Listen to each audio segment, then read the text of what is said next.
I want to go right now to Carol Massar. Billionaire Sam Zell discussed the economic outlook earlier today at that real estate conference at the New York Stock Exchange. Let's head down to the NYSE and bring Miss Massar back in. She's standing by with more. Carol? Hello, Mr. Miller. Well, Sam Zell, I mentioned earlier he's a colorful character. He talked to us for about an hour, really entertaining.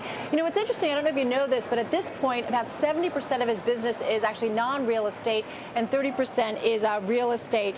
Now, we talked about a lot of different things on this panel. One of the things he was asked about was the economy, and what he said is basically that it is getting better, but he didn't really give it a full endorsement. I think the economy has. I think the economy is moving up, and I think the economy is improving. I think the banking system is, and the overall system is improving its liquidity.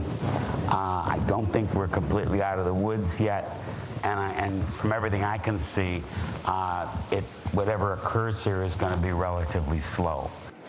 All right, Matt, you're going to love this. He also called the stimulus plan dramatically misnamed. And what he basically said is if we didn't have the stimulus plan, we'd pretty much be in the same place where we are anyway.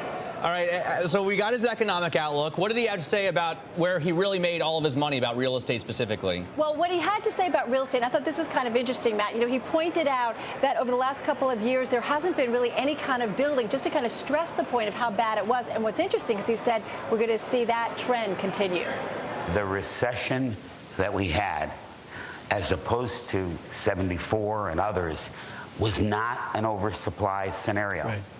So when you combine the fact that we did not have oversupply going in, and the fact that nothing new has been built, and I think it's very unlikely anything new will be built over the next 24 to 36 months. That's pretty rough, Matt. No doubt about that.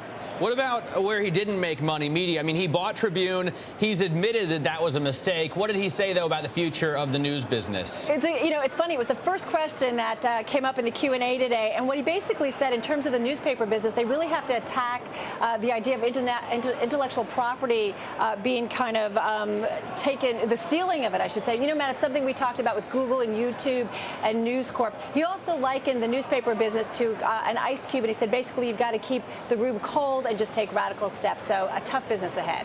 All right, Carol, thanks very much for that.